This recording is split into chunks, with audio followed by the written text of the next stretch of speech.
예, 감사합니다. 오늘 정말로 좋은 강연들 두 가지 들은 것 같습니다. 좀 최근에 어떤 화두가 4차 산업혁명, 어떤 세미나를 가도, 어떤 정부의 회의를 가도 다 4차 산업혁명인데, 그 중에 여러 가지 발표 중에 가장 훌륭한 두 발표였던 것 같습니다. 근데 제가 보기에는 이제 2016년 이후로 알파고와 이세돌의 어떤 격돌 이후로 한국에서 많은 또 광풍이 일었고, 또 유독 한국에서 4차 산업혁명에 대한 얘기가 많았던 것 같아요. 전 세계적으로도 많이 있지만. 이제 한 가지 그래서 이슈가 과연 이 4차 산업혁명이 정말로 혁명인가, 아니면 지금까지 많이 있었던 뭐 버블이라든가 인터넷 버블 뭐 이런 하나의 지나가는 그냥 유행어인가, 이제 그런 이슈들이 많은 것 같아요. 실제 이제 2016년 상반기 이후로 지금까지 한 2년 정도가 흘렀는데, 과연 그 이후로 달라진 게 무엇인가? 물론 이제 블록체인도 김승수 교수님께서 발표를 해주셨지만, 비트코인도 이미 이제 하나의 버블을 넘어서 이제 없어져가는 현상이고, 그래서 그런 이슈들이 지금 많이 혼란이 있는 것 같습니다. 그래서 저희가 지금 세 분의 또 훌륭하신 전문가분들을 모시고, 과연 4차 산업혁명이 정말로 혁명인가, 과연 3차 산업혁명과 무슨 차이가 있는가, 이게 계속 지속이 되는 어느 하나의 진화인가, 자연스러운 기술적인 진화인가, 아니면 정말 혁명인가. 혁명이라면 우리가 어떻게 준비를 해서 사회적으로, 산업적으로, 경제, 정치적으로 이 좋은 기회를 이용할 것인가, 이런 문제가 많이 있는 것 같습니다. 그래서 두 분의 발표를 잘 들어주시기 때문에 이제 토론자분께서 하나 돌아가면서 본인들의 생각을 얘기하시고, 또 질문도 자유롭게 하고, 마지막에 플로어에서도 퀘션 앤서를 시간을 가지면 아주 좋은 시간이 될 것 같습니다. 그러면 첫 번째 최용관 블록체인 OS 부사장님께서 어떤 생각이나 어떤 피드백을 주시면 감사하겠습니다. 저를 가장 먼저 시키시는데요. 제가 이쪽 관련해서 이제 블록체인 쪽에 이제 사업을 진행을 한 게 벌써 2013년도부터 지금까지 이제 꽤 한 5년 정도 됐습니다. 이제 어쨌든 지금 현재 사회가 이제 4차 산업혁명에 대해서 많이 얘기하고 있는데, 과연 여기에 대한 본질이 뭔가에 대해서는 이제 기술적으로만 자꾸 접근을 하다 보니까 끄트머리만 보는 것 같습니다. 제가 봤을 때는 이 문제에 대해서 철학적이고 인문학적인 접근이 먼저 돼야 된다라고 저는 생각을 합니다. 특히 이제 사회적으로 이제 분산화나 분권화, 이거에 대해서 먼저 고민이 돼야 될 것 같고요. 그 다음에 블록체인이 왜 지금에 뜰 수밖에 없는지에 대해서 수평적인 구조와 자율성에 대한 강조에 대해서 사회 조직론적인 관점에서 좀 봐야 된다라고 봐야 될 것 같습니다. 그 다음에 현재의 4차 산업혁명이라고 하는 것들이 시장과 국가가 주도했던 지금까지 자본주의에서 이후의 사회가 커먼주의 경제로서 넘어가는 변화의 시점에 와 있다라고 하는 측면에서 4차 산업혁명을 좀 바라봐야 된다라고 보고 있고요. 그래서 지금의 4차 산업혁명은 일단 키워드로는 분권화, 분산화, 그 다음에 수평적 구조, 여기에 대해서 좀 돌아보는 그런 것들이 좀 필요하다라고 생각을 합니다. 예, 최용관 사장님께서 좋은 지적을 해주셨는데요. 우리가 4차 산업혁명에 대해서 많이 얘기를 하면서 기술적인 변화라든가 기술적인 진보 이런 걸 얘기를 하지만, 또 철학적인 측면들, 사회적인 측면들, 이런 부분들이 상당히 뒤처지고 있는 것 같습니다. 특히 이제 기술적인 측면에서는 우리가 4차 산업혁명의 어떤 핵심적인 기술이라고 얘기하는 빅데이터, 사물 인터넷, 블록체인, 이런 것들이 실질적으로는 어떤 전문가들은 이게 새로운 기술이 아니다, 갑자기 나온 것이 아니라 한 10년 전부터 아니면 20년 전부터 얘기되었던 기술이 진보되었던 하나의 기술이다, 이렇게를 많이를 지적을 하고 있습니다. 예를 들면 빅데이터는 예전에 어떤 데이터 마이닝이다, NLP다, 다른 이름으로 계속 연구가 되어 왔고, AI도 마찬가지로 예전부터 다른 이름으로 연결되었다는 거죠. 사물 인터넷도 유베쿼터스 컴퓨팅, 이런 것들이. 그래서 이게 과연 기존의 그런 파라다임과 완전히 다른 것이냐, 계속 연구가 되어 있는데 다른 이름으로 지금 나온 상태인데, 또 블록체인도 김승유 교수님께서 지적하셨듯이 기존에 180여 개 다른 타입이 있는 거고, 또 한 10년, 20년부터 계속 연구가 되어 왔던 것입니다. 1980년대 이후로. 근데 과연 이거 혁명이라고 말할 수 있는, 혁명이라는 거는 기존의 파라다임과 완전히 틀린 거를 말하는 거거든요. 그래서 우리가 과연 이제 이런 그 기술적인 갑작은 어떤 발전에서 그런 어떤 윤리적인 측면들, 정책적인 측면들 상당히 우리가 관가를 한 것이 아닌가 생각이 드는 게, 김순주 교수님께 마지막 발표에서도 GDPR이라고 이제 유럽에서 General 그 Directive for Policy Regulation인데, 일반적으로 이제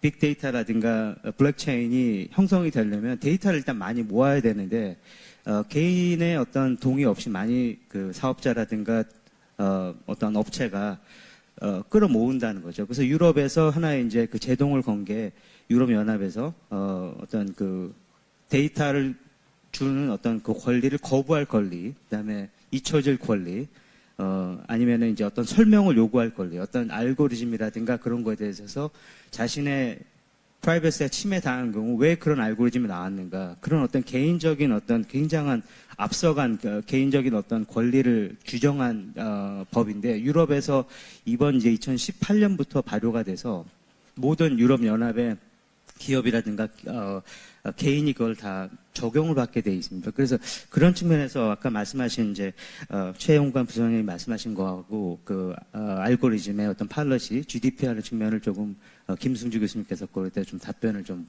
해주시면 감사하겠습니다. 예, 예. 예, 뭐 그렇게 해주셔도 되고 다 모아서 해도 될 것 같습니다. 예.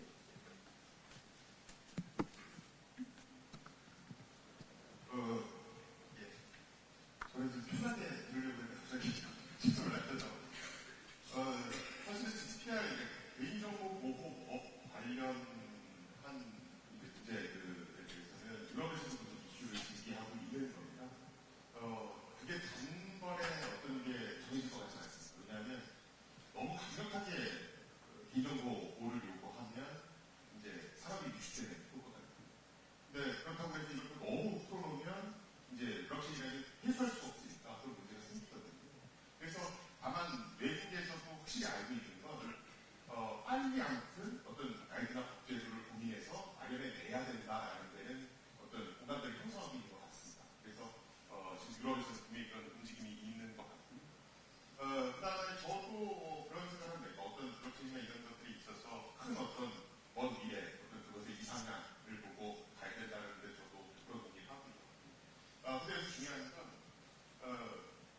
그 가는 것이, 아까 제가 말씀 얘기했지만, 그렇게 쉽지는 않은 일이다라는 걸 일반인들이 알 필요는 있다는 겁니다.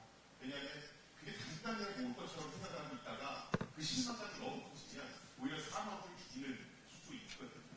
그래서 정부가 어떤 시범사업 한다고 할 때 너무 그냥 큰 거에서 막 할 것이 아니고 좀 진짜 실증 있는 거, 어떤 가시적인 뭐를 조금이나마 보일 수 있는 그런 것들을 해서 천천히 가야 되지 않나 싶습니다.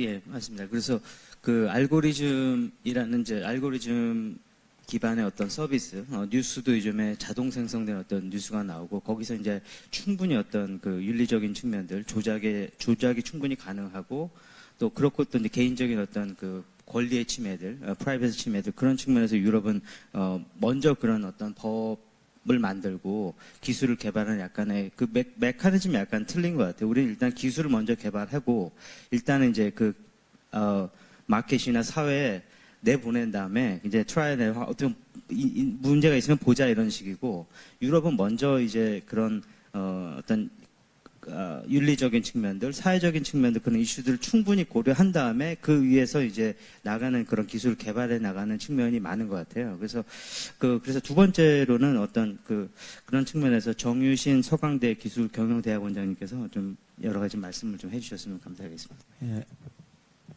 항상 뭐 계획대로 되는 법이 없는 것 같습니다. 우리 좌장 신동희 교수님이 원래는 좀 한 명 한 명씩 얘기를 좀 하자 그랬었는데, 예, 그게 뭐 깨졌어요. 그래서 두 개 이제 사실은 큰 주제가 있었잖아요. 사실 굉장히 큰 주제였기 때문에 4차 산업혁명에 대해서 또 4차 산업혁명 굉장히 기술적인 측면에서 중요한 또 블록체인 얘기 있었는데, 4차 산업혁명 아까 우리 좌장께서 얘기 주셨으니까 뭐 그거 한번 얘기를 드릴게요. 저 개인적으로는 4차 산업혁명에 대해서 혁명이라고 생각하는 사람입니다. 뭐 경우에 따라서는 이제 해외 나가면 뭐 혁명이 아니다 그렇게 얘기하는 분들도 있지만, 그러니까 혁명이라고 하는 것은 뭐 그 굉장히 단기간에 엄청난 그런 그 변화가 일어나는 거죠. 근데 우리 뭐 이런 거 배웠었죠. 우리 저희 어렸을 때 다 상부 구조, 하부 구조 배웠는데 지금 아까 이제 사회적 뭐 또는 문화적인 측면에서 어떤 틀이 바뀌는 거 이런 얘기도 하셨는데 저는 혁명적인 어떤 그런 우리 삶과 경제 구조라든지 우리 구조의 변화는 하부 구조부터 일어난다고 생각을 하고 하부 구조의 가장 밑단은 경제 밑에는 사실 기술이라고 생각하고 있습니다. 그래서 기술적인 변화가 생겼고 문화적인 사회적인 그런 측면에서 우리 바라보는 것은 해석이다. 이렇게 생각을 하고 있고요. 그럼 이게 혁명적인 측면에서 어떤 게 크게 일어나는지 저는 이제 4차 산업혁명에 대해서 드나든데 데피니션을 정의를 어떻게 내리냐면 하나는 디지털화. 디지털라이제이션이 굉장히 빠르게 일어나가지고 그러니까 이거 양적인 축적의 질적인 변화를 일어난 걸 생각해요. 그래서 엄청나게 디지털라이제이션이 빠르게 일어나서 혁명적인 변화가 일어났다. 그게 두 마리 괴물이라고 제가 보통 표현을 하는데 GPS, 글로벌 포지셔닝 시스템, 구글의 그 GPS 시스템하고 우리 손안에 들어오는 그 디바이스로서의 이 모바일, 스마트폰 두 개가 각각은 뭐 별 효과가 없었는데 두 개가 만나면서 시간과 공간에 제약이 없는 손안의 시장이 만들어졌다. 모든 사람들이 전 인류가 다 거의 다 이 스마트폰을 갖게 되면서 손안에 다 시장을 갖고 모든 재화와 서비스를 갖다 거기서 시간 공간 제약 없이 거래할 수 있는 시장이 만들었다는 게 결국은 핵심적인 혁명이다. 그러니까 결국은 시장 유통혁명 아까 최재분 교수님도 얘기하셨죠. 그게 이제 하나의 첫 번째 혁명이었고 그 다음에 지금 막 그 한 1, 2년 사이 전부터 본격적으로 추가되는 혁명이 기술혁명인데 그게 이제 지능정보 그 초점을 맞춘 기술혁명. 보통 우리 ABCD라고 많이 얘기하죠. AI, 블록체인, 클라우드 컴퓨팅, 빅데이터에서 빅을 뺀 데이터. 알기 쉽게 그렇게 얘기하는데 이게 지금 막 전면적으로 들어오면서 기존의 디지털화에 의해서 유통혁명이 일어난 부분을 정말 이제 기술적인 혁명이 들어와서 생산성을 몇십 퍼센트 정도가 아니라 몇 배 단위로 바꾸는 거. 몇 배 단위로 바꾼다는 얘기는 비즈니스 모델이 완전히 바뀌는 걸 의미하죠. 그러니까 코스트를 절감해가지고 코스트 절감한 걸 우선 뭐 마케팅에 쓴다든지 이런 차원이 아니고 비즈니스 모델이 완전히 바뀌는 거기 때문에 이건 혁명이다. 이제 그게 이제 본격적으로 되는데 이 두 가지가 결합돼서 동시에 지금 진행되고 있기 때문에 4차 산업혁명이라고 저는 나름대로 개인적으로 정의를 합니다. 그래서 아까 뭐 최재명 교수님이 얘기 잘 주셨어요. 그러니까 시장혁명인데 그 시장혁명은 결국은 뭐냐? 아날로그에서 디지털로 바뀌는 거죠. 아날로그에서 디지털로 바뀌는데 그냥 디지털도 PC 레벨의 디지털이 아니라 모바일, 손 안에 있는 모바일 혁명을 바뀌었기 때문에 모든 소비자와 다이렉트리 만나는 거다. 그래서 저는 이 디지털라이제이션, 디지털 유통혁명은 세 가지 특징을 갖고 있다 이렇게 생각해요. 하나는 P2P다. 가운데 인터미디에이션 중간 상인이죠. 상인이 될 수 있고 백화점 쇼핑몰 될 수 있고 금융회사 될 수 있는데 이거에 이제 점점 얇아지거나 없어질 수 있는 거 P2P. 두 번째는 빅데이터. 아까 빅데이터는 뭐 21세기 원유 뭐 이렇게 했는데 그게 결국 소비자와 생산자를 갖다 다이렉트 연결하면서 주로 생산자 빅데이터보다는 소비자 빅데이터가 엄청나게 쏟아 나오는 거죠. SNS든 뭐든. 그게 실시간으로 나와갖고 바로 생산자가 클라우드에서 조회해서 볼 수 있는 거예요. 그래서 누가 그걸 빨리 소비자들의 어떤 평가나 의견이나 이것을 받아가지고 다시 자기가 생산했던 재화나 서비스를 리노베이트 하느냐에 따라서 기업의 경쟁력이 만들어지는 거다. 그래서 이 빅데이터를 어떻게 활용하는가 대단히 중요하고 세 번째 특징은 비대면이다. 그러니까 디지털이기 때문에 거래가 대면 거래가 아니라 이제 점점점 non-facial transaction으로 비대면으로 가는데 그 비대면이 지금은 IOH 단계예요. 그러니까 인간 비대면이에요. 예. 근데 이게 조금 지나면 이제 IoT로 가는 거죠. 그래서 사물 비대면이 점점 증가한다는 게 이제 세 가지 특징을 갖고 있으면 이게 굉장히 속도를 가고 있다 하는 거고요. 그래서 이제 여기에는 이제 기업이 어떻게 할 거냐, 또 정부가 어떻게 할 거냐, 개인이 어떻게 할 거냐가 있는데 길게 얘기해도 됩니까? 죄송해요. 그러니까 먼저 기업부터 말씀드리면 저는 이 특징을 갖고 있는 4차 산업혁명의 특징이 되돌릴 수 있는 거냐. 아까 누가 얘기하셨죠? 되돌릴 수 없어요. 이거는. 되돌릴 수 없어요. 그래서 쭉 가게 되면 기업이 어떻게 해야 되느냐. 뭐 이게 보고 있다가 뭐 윤리적인 이슈, 어떤 이슈 다 해결한 다음에 가자. 이거는 제가 볼 때는 굉장히 기업 전략적으로 문제가 있습니다. 기업은 바로 준비하고 가야 되는 거고요.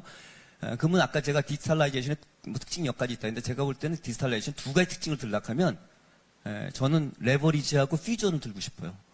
디지털은 레버리지다. 레버리지는 뭐냐? 결국은 주어진 시간 내에 과거는 10년 걸려서 일어나던 기업 차원에서 본다면 매출이나 수익이 이제는 5년, 3년, 경우에 따라 1년 내로 일어난다.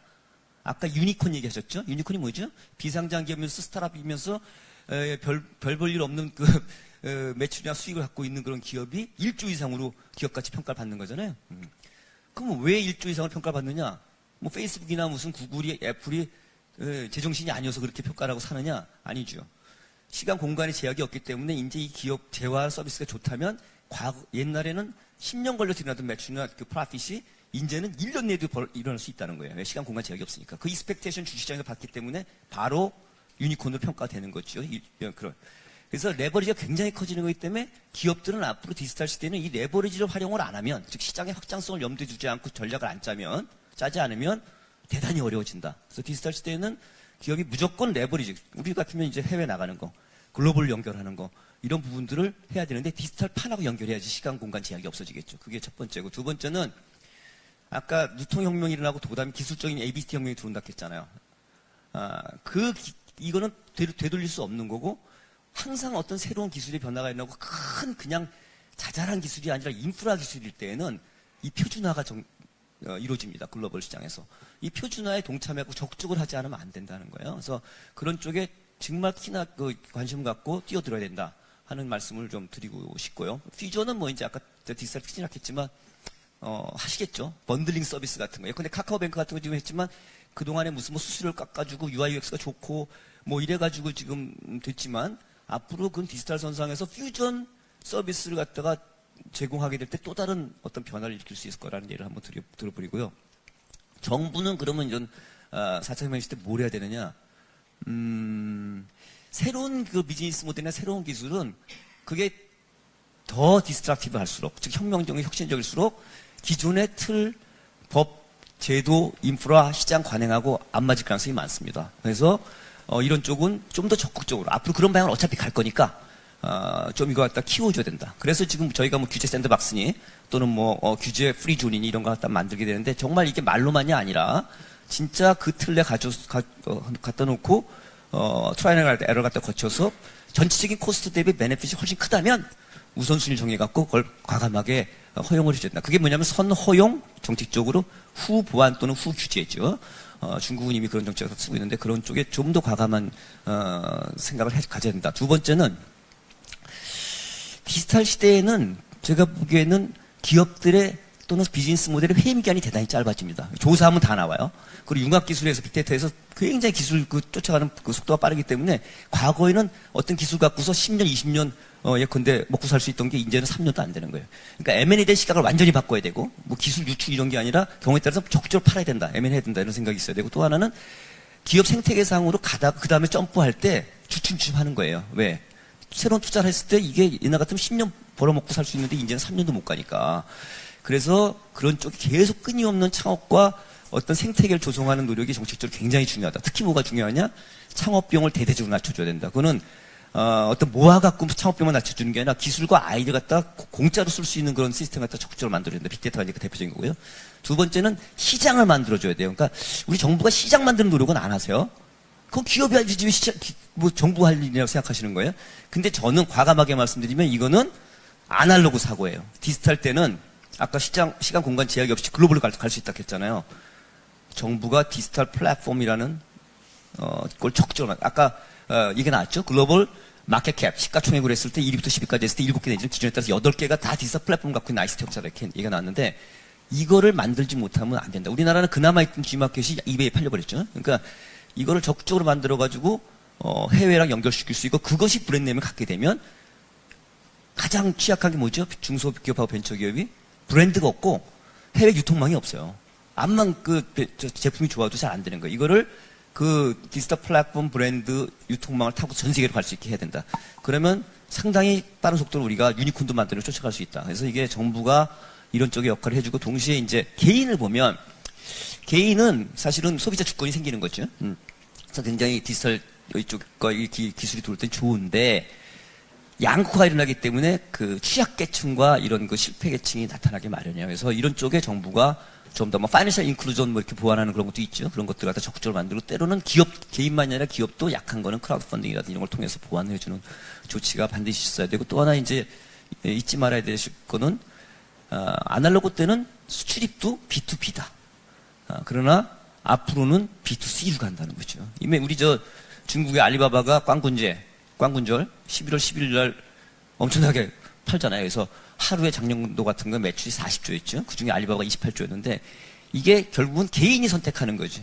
지금 수출입은 뭐 파상 뭐 이런 걸 통해 갖고 B2B로 가서 그다음에 확산이 되는 건데 이제는 그렇게 안 될 거라는 거예요. 이게 사실은 블록체인의 가상화폐하고 연결되어 있는 얘기인데 이런 쪽에 이제 저희가 좀 생각을 해야 되는 게 있고 블록체인 얘기도 됩니까? 두 번째 주제는 이제 블록체인이었는데 저는 블록체인 아까 우리 김순희 교수님이 이게 4차 산업혁명의 미래 열쇠냐 미래. 근데 저는 기술 쪽 출신이 아니어갖고 원래 그냥 조금 두리뭉실하게 얘기를 하는 스타일인 것 같아요. 열쇠 중에 하나라고 생각해요. 아까 ABC 얘기했지만 블록체인이 굉장히 중요하다. 저는 ABC 중에 특히 중요한 게 BB다 이렇게 생각해요. 빅데이터, 블록체인. 그러니까 이제 빅데이터는 아까 뭐 원유처럼 해가지고 소비자 생산 연결하면서 새로운 어떤 그런 제어와 서비스를 빠르게 리노베이트 해갖고 시장을 장악해 갈 수 있는데 핵심이라면 뭐 컨설팅 받고 시간 질질 끌면 이제 기업이 어려워지는 거죠. 바로 받아서 해야 되는데 블록체인은 저는 개인적으로 이렇게 생각하고 있어요. 뭐냐면 비대면 거래가 앞으로 디지털처럼 점점 확산이 된다. 지금 IOH의 비대면이지만 이제 IoT의 비대면으로 가면 더욱더 사물 비대면 거래가 더 늘어난다.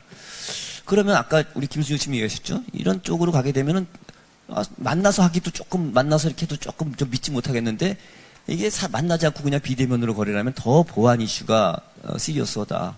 그래서 보안을 그때 거래할 때마다 각기 다른 보안 프로그램을 쓸 게 아니라 아예 시스템적으로 아예 보안을 갖다 이렇게 장치를 할 수 있는 그런 시스템을 만들어야 되겠다는 이슈가 나올 거다. 그걸 대표주자 지금 나온 게 이제 블록체인이라고 생각하고 또 하나는 IoT에서 IoT로 가게 되면 더욱더 거래가 이제 아침에 일어나가지고 밤에 집에 들어간다고 생각해 보세요. 아마 100개 의사결정을 한다 하면 자동이 아마 99개에서 97, 8개 될 거예요. 만약에 새로운 거 갖다가 여기 계신 분들 저 포함해서 하루에 5개씩만 의사결정하려면 머리가 막 돌 겁니다. 그 정도로 사실은 모든 게 자동화된 거래로 다 이루어질 텐데 그 엄청나게 자동화된 거래가 많이 생겼을 때 문제는 그걸 비즈니스 모델 차원에서 누가 시스템 셋업해갖고 장사한다고 생각했을 때 이걸 자기가 다 만약에 그거 갖다가 인터라이즈 해가지고 내재화시켜서 비용을 댄다 하면 아무도 안 할 거예요. 결국은 그거는 소비자 전가가 될 거다. 그럼 소비자는 편리하고 싸고 빠르고 안전하니까 좋긴 좋은데 비용을 너무 많이 감당하려면 누가 하려고 그걸 하겠냐. 그러면 결국은 이거 갖다 비즈니스 모델 뚝 흘러가려고 하면 비용을 줄일 수 있는 쪽에 시스템이 아예 나와야 될 거다. 그래서 아까 보안의 이슈, 비용을 줄이는 이슈. 근데 블록체인이 특성이 여러 가지가 있지만 저는 이 두 가지가 키라고 생각하는데 물론 지금 현재 기술적으로 아마 문제가 많이 있다고 생각해요. 그러나 제3자 검증 비용이 필요 없는 거죠. 이게 위조 변조 갖다 못하게 막는 거니까. 그래서 결국은 이제 이런 부분들이 블록체인의 기술적인 완성도가 높아지면 그런 쪽으로 가게 될 거다. 근데 뭐 기술적 완성도가 낮으면 결국 가다가 그만둘 수도 있는 거 아니냐. 근데 그러기에는 저희가 4차 산업혁명 시대, IoH에서 IoT로 가는 시대, 디지털라이제이션이 점점 확산되는 시대에 그 엔드 유저인 소비자들의 니즈가 그쪽이 워낙 강력하기 때문에 이건 계속 그 방향으로 갈 거다라고 저는 개인적으로 생각을 합니다. 그러면 결국 블록체인 쪽에 정부나 기업이나 이런 쪽에 굉장히 관심 갖고 해야 되는데, 이제 또 우리 박상준 센터님 얘기하시고 다 하시겠지만, 지금 이제 막 할래다가 가상화폐가 그냥 막 가격이 막 급등하고 막 하니까 정부가 정책적으로 막 그냥 어려운 일이 생겨가지고 지금 그쪽은 좀 뭐 거래도 좀 그렇고 뭐 ICO 발행하는 것도 좀 뭐 금지하고 이래서 애로가 많이 있고 일각에서는 또 야 이거 퍼블릭 블록체인 가게 되면은 이게 가상화폐하고 분리가 될 수가 없는데 이렇게 하면 어떡하냐 빨리 해야 된다 뭐 이런 얘기를 많이 하시죠. 그래서 여기 할 얘기가 이쪽도 굉장히 길지만 이건 우리 박상준 센터님이 하실 거라고 보고 저는 개인적으로는 이런 그 퍼블릭 블록체인, 즉 퍼블릭 블록체인 얹게 되는 지금 그 가상화폐, 예컨대 뭐 비트코인, 이더리움 이런 계통들은 범용성, 그래서 확장성, 뭐 개인이나 기업이나 어느 쪽에 다 쓸 수 있다라는 그런 익스펙테이션 기대 때문에 가격이 돼버린 거예요. 화폐라는 어떤 교환 수단보다는 자산으로서 먼저 기능을 해버린 거죠. 이런 건 앞으로 굉장히 중요하기 때문에 빨리 제도화시켜야 돼. 이건 거칠 수밖에 없다. 그래서 제도화시키고 규제 범위를 강도를 세게 하다가 풀든 그건 하여간 좀 어떤 컨셉 같은 게 거쳐서 해야 되고 그 다음에 저는 이제 그거하고 좀 결부해서 퍼블릭만 하지 말고 물론 이제 프라이빗으로 가게 되면 그 범위나 이게 작기 때문에 또 다른 이슈가 있긴 하지만 프라이빗 블록체인에 대해서 범위와 대상이 제한 있는 쪽의 걸 좀 더 활성화시켰으면 좋겠다. 왜냐하면 범위와 대상이 제한되어 있기 때문에 이건 자산으로 먼저 기능을 하기보다는 교환으로 기능을 하죠. 뭐 이게 무지하게 많은 사람들이 쓸 거라는 생각이 먼저 있지는 않기 때문에 가격이 막 뛰거나 그러지는 않을 겁니다. 그래서 그런 쪽으로 해서 블록체인 그러니까 가상화폐 실수요라고 할 수 있는 블록체인 서비스가 우선 나와가지고 정말 얹어서 돌려보니까 싸고 빠르고 안전하고 편리한지 이런 검증이 돼야지만 펀더멘털과의 괴리를 없애면서 시장을 제대로 육성할 거다. 이제 이렇게 생각하고 있고, 그다음 가상화폐 그 문제는 제가 보기엔 허들이 몇 가지 있는데 이제 그 실수와 연결이고 두 번째가 또 굉장히 큰 허들은 실물화폐, 즉 중앙 권력 국가가 발행하는 화폐와의 괴리죠. 민간이 발행하는 거니까. 예컨대 가상화폐가 정말 많이 돼가지고 우리 한국은행이 발행하고 똑같은 규모만큼 발행이 됐다. 그럼 물가가 2배 뛰는 거예요. 자, 그러면 이걸 갖다 어떻게 용인할 수 있고 톨러런스를 해서 어떻게 가져갈까? 이걸 없앨 거냐? 굉장히 베네핏이 크니까 가져가긴 가져가되 톨러런스 어떤 범위 내에서 가져갈 거냐? 여러 가지 이슈가 생겨요. 근데 저는 그냥 결론부터 말씀드리면 그런 허들들을 뛰어넘으면서 가상화폐들이 진화라는 표현을 쓸 수도 있고 발전하는 표현을 쓸 수도 있겠지만 변화 발전하면서 적응을 해나가면서 계속 갈 거다. 따라서 가상화폐는 이런 것이다라고 좀 규정을 안 했으면 좋겠어요. 이미 사토시 나카모토가 1세대 비트코인 가정도 다 깨졌잖아요. 아까 예? 탈중앙화도 깨졌고 이미 일부 독과점 됐고 제가 알기로는 사토시 나카모토는 채굴시장, 발행시장만 존재했지 유통시장 거래소는 생각도 안 했는데 그게 생겼고 유통시장이 생겼으니까 거래소에 예컨대 피를 받는 것 중 일부를 갖다 떼가지고 예컨대 인센티브 줄 수가 있죠. 꼭 비트코인 갖다 뭐 채굴하는 사람한테 주는 인센티브 아니고도 줄 수가 있다는 거죠. 그래서 다 깨졌기 때문에 그 가상화폐와 블록체인이 갖고 있는 원래 정말 핵심적인 이점, 비즈니스 모델이 되고 엔드유저 소비자한테 도움이 될 수 있는 그 핵심적인 이점, 예컨대 보안과 중간 비용 갖다 없애는 그런 부분이 핵심이라면 그런 쪽의 기능을 살릴 수 있다면 나머지는 유연하게 생각해도 좋다라고 생각을 해서 아까 퍼블릭은 빨리 제도화시켜서 가고 프라이빗 쪽을 갖다 활성화시켜서 두 개가 만나는 구조를 만들었으면 좋겠다는 거고요. 또 하나는 이미 1세대에서 2세대, 즉 채굴형에서 지금 혼합형으로 가고 3세대까지 나오잖아요. 저는 개인적으로는 인민은행 중국의 인민은행 중앙은행 있죠. 거기서 금년 말이나 내년이나 언제쯤이면 반드시 지금 중국이 가장 지금 이 가상화폐 규제하고 있다고 생각하지만 법정 디지털 화폐를 만들 거라고 생각해요. 중국은 충분히 그런 목적과 그 이유가 있다. 며칠 전에 지금 중국이 상하이 선물거래소에서 원유를 거래를 시작을 했는데 위안화로 합니다. 달러 기축통화 인정 안 하겠다는 거예요. 지금 모든 상품 거래는 다 달러 베이스예요. 근데 그걸 바꿉니다. 이게 뭐냐면 중국이 기축통화에 도전을 하고 있는 거예요. 지금 아날로그 기축통화에서 지금 원유에서 그렇게 하고 있잖아요. 디지털은 중국의 사실은 시장 사이즈로 미국을 이미 뛰어넘었어요. 오토나 공유경제가 지금 중국 규모가 훨씬 큽니다. 미국보다. 당연히 디지털 지원을 중국은 겨냥을 해요. 그러면 디지털 화폐에서는 반드시 만들 거예요. 그러면 중국은 만들면은 그래 니네 만들어라. 뭐 우린 딴 거 한다. 그렇게 할 수 있느냐? 중국 시장 엄청나게 커요. 그렇게 하기 시작하면 예컨대 알리바바가 지금 뭐 전 세계로 다 연결되어 있는데 그걸 갖다가 디지털 플랫폼에서 거래하면서 우리가 예컨대 인민은행에 발행한 법정 디지털 화폐 런민 코인을 하든 뭐라고 하든 그걸 받겠다 했을 때 어떤 식으로 될 것이냐? 저는 또 다른 변화가 일어날 거다. 그래서 디지털 화폐에 대해서 생각을 좀 더 유연하게 가졌으면 좋겠다. 그리고 계속 변화할 거다. 그 다음에 디지털 화폐는 이런 거다라고 규정하지 않았으면 좋겠다. 핵심 비즈니스 모델 되는 쪽에 있으면 그걸 갖다 살리면서 가는 것 같다. 좀 더 정책적으로나 기업도 적극적으로 했으면 좋겠다. 이런 생각을 하고 있고요. 그런 각도에서 이제 정부도 지금 사실은 막 갑자기 올랐다가 빠지면서 사회적 문제가 될까 봐 걱정을 하시는 것 같은데 좀 더 이제 좀 적정한 시간이 되면 그런 쪽에 좀 정부도 정책적인 걸 어떤 적극적으로 좀 내놓고 민간 쪽에서도 거래소 쪽 유통 쪽보다는 정말 실수요로서의 블록체인 서비스를 정말 내놔서 그런 쪽에 특허도 내고 해가지고 좀 글로벌의 변화에 쫓아가는 그런 쪽이 됐으면 좋겠다. 너무 길었나요? 죄송합니다. 예, 이 정도로만 하겠습니다. 아주 좋은 말씀을 해주셨고요. 그 과정 중에 아주 핵심적인 그 이슈들을 다 지적해 주신 것 같아요. 또 생태계 문제, 신뢰의 문제, 블록체인, 범용성, 커머디티의 문제, 시장의 문제 이런 것들을 많이 지적해 주셨는데요. 한 가지 공감이 가는 것이 어떤 기술에 대해서 우리나라는 일반적으로 이 기술이 특정 기술에 대한 어떤 정의가 이거다.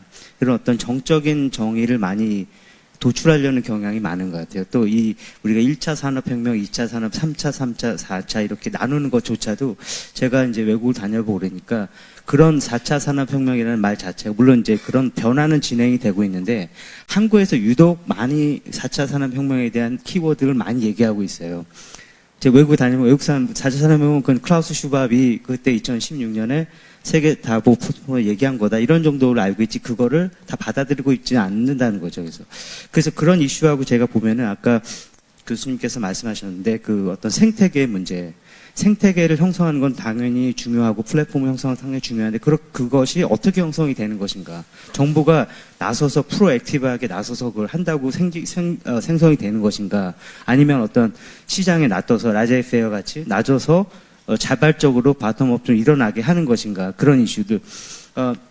그 이슈가 굉장히 중요한 것이 실제로 미국이나 이런 데서 관변 주도가 일어나지 않잖아요. 근데 그런 관변 주도 정부가 나서서 하고 있지는 않지만 자발적으로 어떤 시장이 형성이 되고 크리티컬 매스가 형성이 되고 또 그렇게 되잖아요. 그래서 그런 이슈들이 상당히 중요한 것 같고 또 왜냐하면 2016년 이후에 이제 기술의 실질적인 진보가 있었는가 하는 걸 보면은 그때 2016년에 이후에 예를 들면 포켓망고라는 어떤 증강현실 게임이 나왔고 구글 글래스가 그때 잠깐 있다가 망했고 또 뭐 3D라든가 뭐 다른 어떤 여러 가지 서비스들이 왜 금방 나왔다가 없어졌는가. 2016년에 상반기에 포켓망고가 샌프란시스코에서 나오고 또 우리나라에도 그 2016년과 2017년 상반기까지 엄청난 센세이셔널한 파퓰러를 일으켰잖아요. 전 세계적인 파퓰러. 근데 지금은 그냥 아마 여기서 포켓망고를 하시는 분은 거의 많이 없을 거야. 하나의 게임으로서.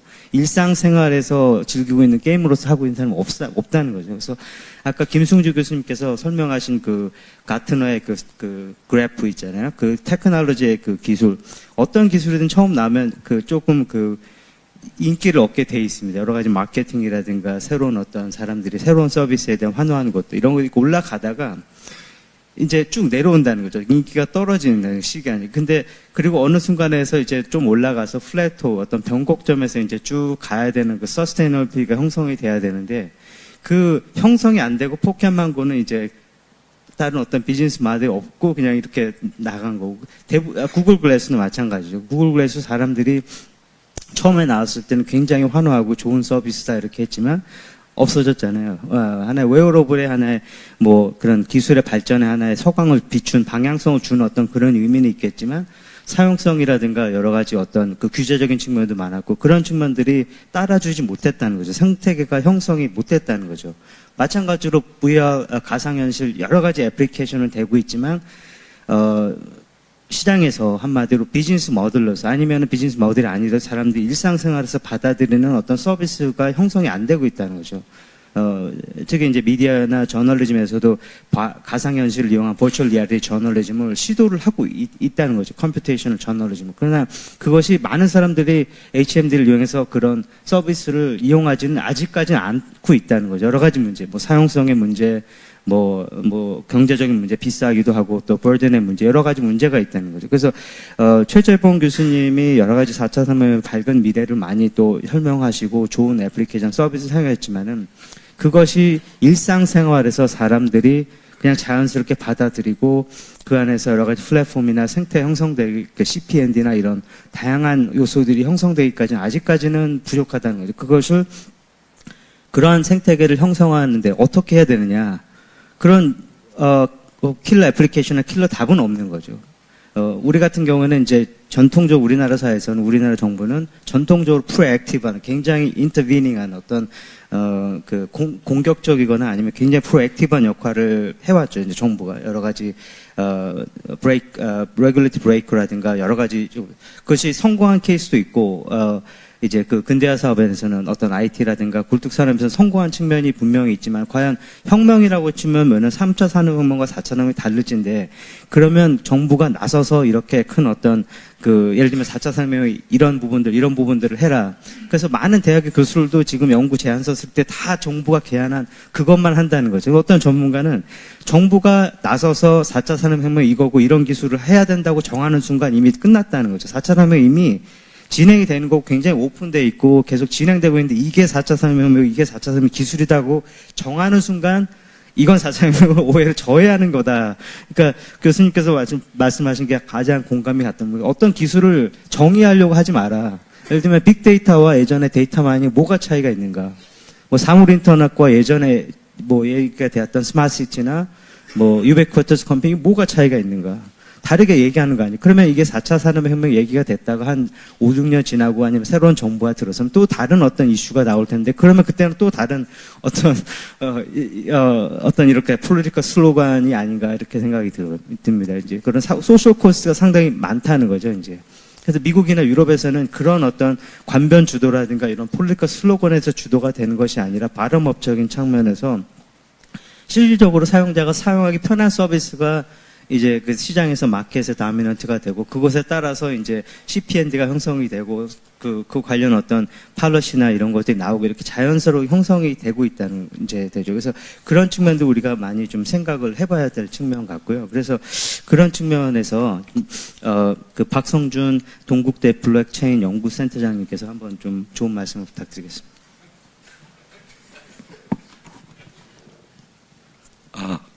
되는 건가요? 예, 좀 답답합니다. 예. 아까 정유진 센터장님이 저는 생각이 굉장히 긍정적으로 바뀌시는 게 일단 좋고요. 예. 첫째. 언제 부정적이었어요? 제가 오해했네요. 예. 일단 저는 두 가지 측면에서 말씀을 드릴게요. 그러니까 오늘 주제가 제4차 산업혁명의 미래지 않습니까? 여기서 말하는 미래가 도대체 뭔지, 그러니까 5년 후를 말씀하시는 건지, 10년 후를 말씀하시는 건지, 저는 한 10년 정도 보고 말씀을 드리겠습니다. 아까 최재본 교수님께서, 일단 저는 총론하고 강론이 있는데, 여기서 뭐 기술 얘기하는 것도 아니고, 그 다음에 뭔가 저는 정보 정책적인 측면에서 말씀을 드리겠어요. 첫째, 아까 우리 최재본 교수님이 4차 산업혁명 하면서 이제 현재의 세계를 이끌어가는 IT 기업을 말씀을 하십니다. 그리고 이제 포노산페스라는 용어를 만드셨더라고요. 저는 굉장히 좋았습니다. 왜냐면은 제가 평소에 생각하던 거를 저렇게 데이터 관점에서 참 구체적으로 설명해 주니까 좋고요. 오늘 제가 논의하고자 하는 건 그겁니다. 10년 전에 만약에 최재본 교수님이 포노사피엔스를 얘기했다면 우리는 어떤 생각들을 하고 있었을까? 지금 이미 결과가 나온 상태예요. 결과가 나와서 이제 포노사피엔스 하면 좋네, 그렇네 이런 생각을 합니다. 근데 그 포노사피엔스 시대가 오기 전까지 올려면은 10년 전부터 그런 정책을 만들고 거기에 대한 노력을 해왔기 때문에 우리가 온 겁니다. 저희 나라가 1990년대 인터넷 지능 정책을 펴면서 IT 강국이 됐고요. 모바일 보급률이 아마 잘 아시겠지만 거의 100% 아니에요? 세계 1위입니다. 근데 그 모바일 포노사피엔스에 대한 경제를 이끌어갈 수 있는 환경은 우리나라가 최고인데 저희는 포노사피엔스에서 힘을 못 쓰고 있는 거죠. 왜일까요? 왜 그럴까요? 제가 볼 때는 선도를 못한 거죠. 추적하고 각 전문가들이 각자 입장에서 계속 얘기를 하는 거예요. 저는 그게 바로 지금 블록체인에서 똑같은 논쟁이 일어난다고 생각하는 겁니다. 제가 참으로 안타깝고 답답하다는 얘기가 2016년부터 이걸 떠들고 다녔어요. 3년 동안. 아마 여기서 저를 아시는 분은 계신지 모르겠지만 제가 2016년 가을부터 지금까지 거의 400회의 강연과 토론회장을 갔습니다. 제 입에서는 똑같은 얘기가 나와요. 제가 얘기하는 거는 블록체인에 대해서 우리가 어떻게 생각하느냐, 기술로 보느냐는 관점에 대해서는 저는 앞에서 말씀하신 김승수 교수님 생각에 동의를 하고요. 한 단계 저는 더 갔으면 좋겠어요. 블록체인이 뭐냐는 정의조차도 우리나라는 합의가 안 돼 있습니다. 근데 블록체인을 조금만 보시면 블록체인은 컴퓨터입니다, 여러분. 블록체인은 새로운 컴퓨터입니다. 분산 DB가 아니에요. 우리한테 새로운 컴퓨터가 떨어진 겁니다. 그렇다면 블록체인 컴퓨터의 기능이나 강점이 있고 단점이 있다는 거죠. 그리고 제4차 산업혁명이 저는 뭔지 정의를 잘 모르겠어요. 근데 제가 분명히 느끼는 거는 아까 최재본 교수님 말씀하신 것처럼 세상은 그쪽으로 간다는 거는 암암리에 느낍니다. 그거를 제4차 산업혁명이라고 정의를 하든 안 하든 그렇게 갈 것 같아요, 저도. 그리고 그 특징 중에 하나가 초연결, 초지능이라고들 많이들 말씀하세요. 그리고 개인의 권력이 극대화되고 개인의 소비자 취향에 맞춤형 세계가 생기는 이런 얘기들 많이 하세요. 뭔지 모르겠지만 그거는 맞으시는 것 같아요. 그래서 우리는 제4차 산업혁명으로 가야 됩니다. 근데 최재원 교수님께 말씀하신 그 포노사이언스는 이미 결과가 나온 거예요. 그럼 10년 후의 미래는 포노사피엔스냐? 아니라는 거예요, 제 얘기는. 10년 후의 미래는 제가 아까 최재원 교수님 말씀 듣고 딱 떠오른 게 그럼 10년 후에 우리 애들은 블록체인 사피엔스 거다. 스마트폰에 한 발짝 더 나가서 블록체인 사피엔스 세상이 올 거라는 거죠. 우리나라가 만약에 포노사피엔스 시대를 만약에 정말로 제대로 예측하고 제대로 정책을 폈다면 우리나라 기업 중에서도 아마존 같은 기업 나왔을 겁니다. 근데 못한 거죠. 저는 그 못한 가장 큰 이유가 정부의 정책 실패라고 생각을 합니다. 그리고 정유준 교수님께서 아날로그 방식이라고 말씀하시는데 지금이 어떤 세대인데 갑자기 아날로그 얘기가 나오나요? 지금 디지털 세대 아닌가요? 지금 공무원들이 일할 때 종이문서를 하나요? 전자문서를 하고 인터넷하고 지포시라는 전자정보 서비스를 하지 않습니까? 근데 기존에 우리가 포노사피엔스에서 주도할 수 있는 기회가 있었는데 놓친 거죠. 놓친 건 뭐냐? 정부 정책의 실패라고 저는 봅니다. 가장 큰 실패가 우리나라의 규제겠죠. 근데 지금 와서 보니까 포노사피엔스가 맞은 거죠. 근데 우리는 이제 마지막 다시 한 번의 기회가 저희한테 온 거예요. 뭐냐? 블록체인 사피엔스로 가야 되는 기회가 저희한테 있는 겁니다. 우리나라가 IT 강국이고 스마트폰 보급률이 제일 좋습니다. 그렇다면 우리는 뭘 해야 되느냐? 포노 사피엔스 시대를 끝내고 우리가 세대를 주도할 수 있는 블록체인 사피엔스로 가는 국가 전략을 펴야 된다고 생각하는 겁니다. 10년이 안 걸린다고 저는 봐요. 그거는 제 얘기가 아니라 전 세계 석학자들이 얘기하는 겁니다. 그 예제로 드는 게 2027년 되면은 2027년입니다. 9년 남았습니다. 2027년이 되면은 전 세계 GDP의 10%가 블록체인으로 거래가 된다고 해요. 엄청난 규모입니다. 그럼 우리 준비해야 되잖아요. 블록체인이 지금 현재 기술적인 문제가 좀 있을 수 있겠죠. 정보보호 문제 있을 수 있겠죠. 제가 여러분한테 말씀드리고 싶은 건 뭐냐면요. 세상에 문제없는 기술이 어디 있습니까? 그런 건 저희 같은 블록체인 기술자한테 맡겨주세요. 원하는 시간에 블록체인 기술에 대한 발전은 저희가 시켜드리겠습니다. 문제는 뭐냐? 10년 후의 세상에서 블록체인이 어떤 역할을 할 거고 그 역할을 위해서 우리가 무엇을 준비해야 된다는 정부의 정책이 정확히 나서야 된다는 거예요. 그 대표적인 예가 뭐냐? 암호화폐 정책입니다. 암호화폐 정책을 우리나라가 작년 9월부터 ICO를 전면 금지했습니다. 저는 아니라고 봐요. 제가 아까 굉장히 기쁘다는 게 뭐냐면은 암호화폐하고 블록체인을 분리할 수 없다는 거에 대해서 제가 옛날에 오해한 것 같은데 좀 부정적으로 보시다가 요즘 이제 긍정적으로 오신 것 같아서 좋은데 암호화폐하고 블록체인은 분리할 수 없어요. 암만 예. 제가 얘기를 해야 될 것 같아요. 빨리 네. 하세요. 제가 얘기하겠습니다. 그런데 아직도 우리 정부는 암호화폐하고 블록체인을 분리하고 계십니다. 그리고 과학기술정통부에서 블록체인을 활성화시킨다고 말씀하시면서 예산을 134억을 투자합니다. 그리고 블록체인 기술을 발전시키겠대요. 정부의 역할에요. 여러 가지가 있습니다. 시장에 관여하셔야 돼요. 어떤 분들은 정부가 왜 시장에 관여하냐고 말씀하시는데 정부의 역할은 그 경제나 미래 경제 시장을 촉진시키는 역할이 있습니다. 또 하나가 뭐냐면은 그 중에 하나가 정부가 시장으로서 역할을 해줘야 됩니다. 우리 스타트업이나 이런 우리나라 기업들이 어떤 기술을 개발하면 그거를 실증할 수 있고 실험할 수 있는 그 시장의 역할을 정부가 해주셔야 돼요. 이런 것도 정부의 역할입니다. 그래서 암호화폐하고 블록체인을 분리할 수 없다는 걸 인지하시고 빨리 블록체인에 대한 지능 정책을 써야 됩니다. 제가 보는 미래 기술은 인공지능하고 블록체인입니다. 인공지능은 서비스 단에서 기술이고요. 그 다음에 블록체인은 인프라 단에서 기술입니다. 우리가 이런 얘기를 많이 하잖아요. 블록체인이 제4차 산업혁명의 핵심 기반이다. 오늘도 나오더라고요. 그리고 블록체인이 제2의 인터넷이다. 이거는 다들 말씀들을 많이 하세요. 그러면 제2의 인터넷이 얼마나 중요합니까? 제4차 산업혁명의 핵심 기반 기술이니 얼마나 중요해요. 그럼 거기에 걸맞는 블록체인 지능 정책을 써줘야죠. 그래서 블록체인 강국으로 가야 됩니다. 제4차 산업혁명 블록체인하고 밀접합니다. 블록체인이 없으면 저는 제4차 산업혁명 안 된다고 생각하는 사람입니다. 물론 입장이 있을 수 있겠죠. 그래서 제가 생각한 건 뭐냐면 총론적으로 정부가 좀 귀를 열었으면 좋겠어요. 원래 문재인 정부의 주장하시는 문재인 정부의 정책이 그거 아닙니까?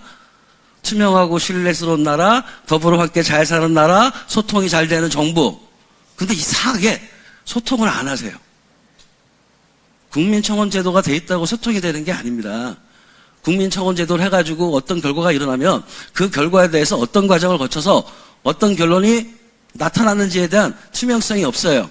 특히 암호화폐에만 들어오면 우리나라 정부는 공개를 안 합니다.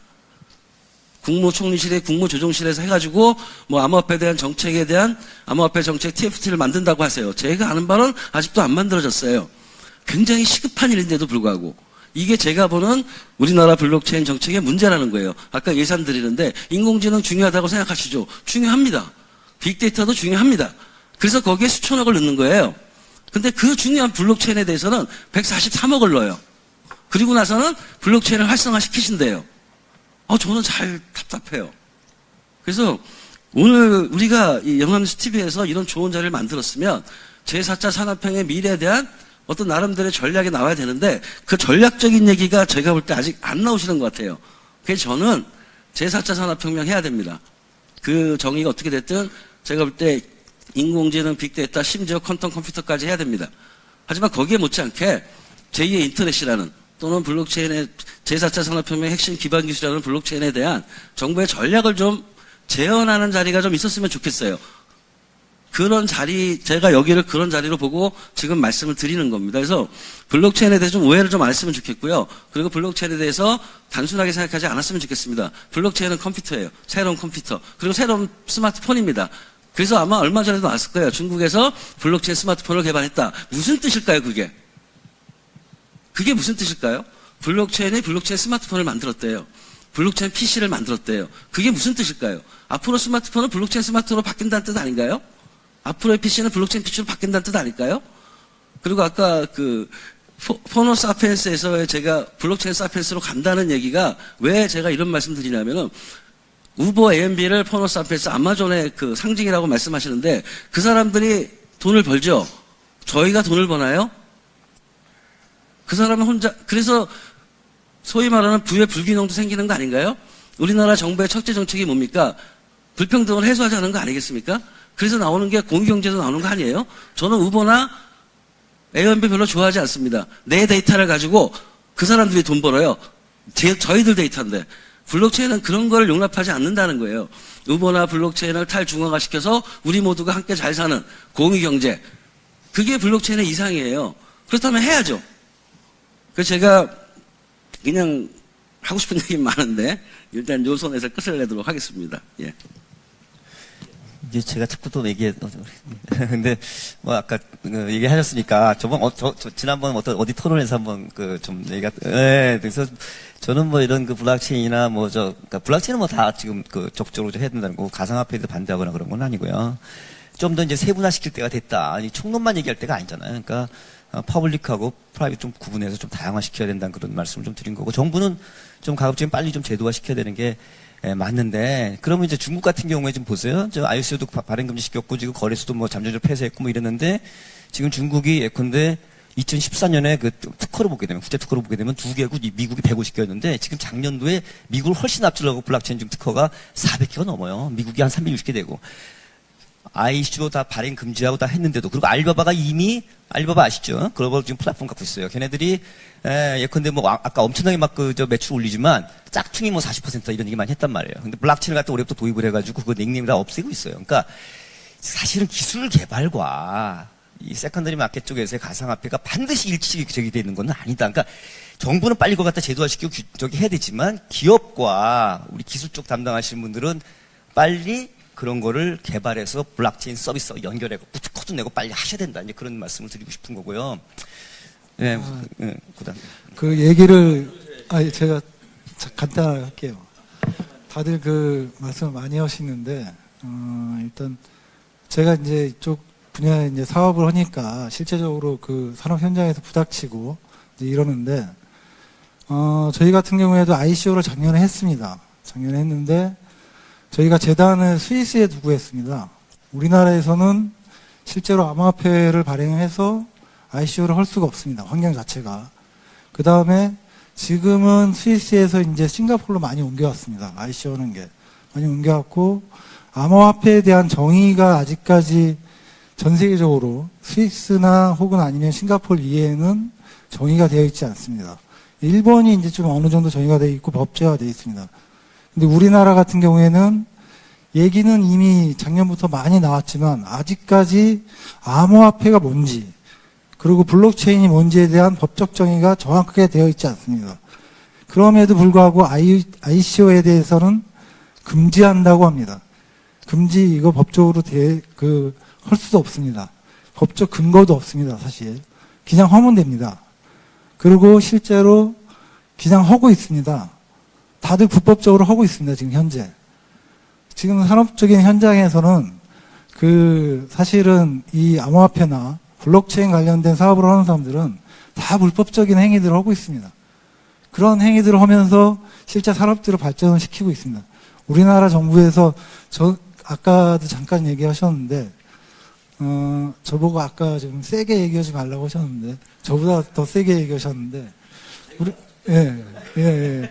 근데, 어쨌든 사업을 하는 데 있어서 이러한 그 블록체인이나 혹은 암호화폐에 관련해서 자꾸 논쟁을 만드는 것이 아니라 어떤 정의들을 빨리 해줘서 정부에서는 그 어떤 사업을 하든 개발을 하든 그런 것들을 하는 데 있어서 환경들을 자꾸 좋게 만들어주고 그 그 다음에 세계에서 주도할 수 있게끔 해주는 게 좋습니다. 우리나라가 ICO를 합법화 시켜주면 얼마나 좋습니까? 어느 특구를 정해서 합법화 시켜주면 전 세계에 있는 사람들이 모입니다. 그쪽으로. 다 모이고 우리나라에서 암호화폐들이 얼마나 활성화되겠습니까? 그리고 자본이 얼마나 많이 모이겠습니까? 그리고 얼마나 많은 일자리들이 거기서 생기겠습니까? 이런 것들을 생각하면 우리나라에서 ICO를 합법화시키는 문제에 대해서 다시 한번 또 고민을 해봐야 된다고 생각을 하고요. 금지시키는 것들이 아니라.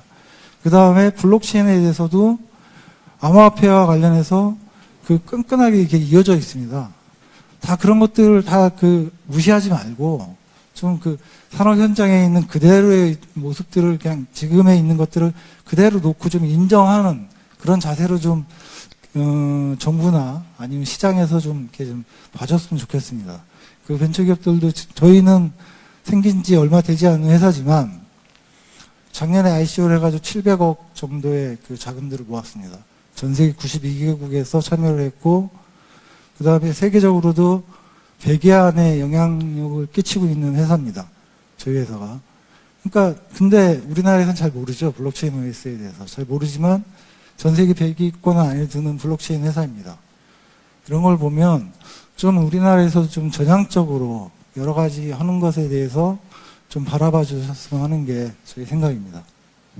제가 말씀 좀 드리는 게 아까 정유정 교수님께서 원칙적인 얘기는 저도 찬성합니다. 언제 제도화 시켜줄 거예요? 문제는 그거예요. 포노사펜스에서 저희가 끼지 못한 거는 정부 정책 실패가 저는 있다고 보고 있는 거고요.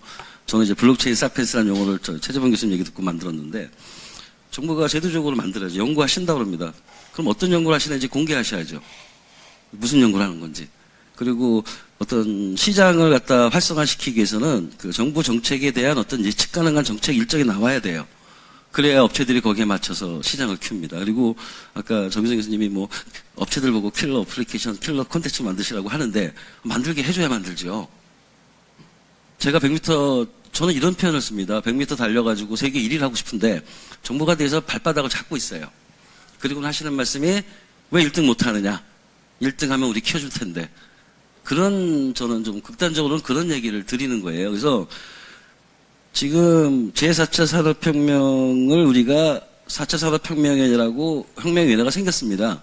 그리고 일자리위원회라는 게 대통령직 속에 있어요. 근데 그분들이 생각하시는 일자리를 창출하기 위한 국가 전략, 제4차 산업혁명을 달성하기 위한 국가 전략 안에 블록체인이 없어요. 블록체인으로 창출되는 새로운 많은 일자리들이 있을 텐데 기존의 어떤 정책을 답습한다는 겁니다.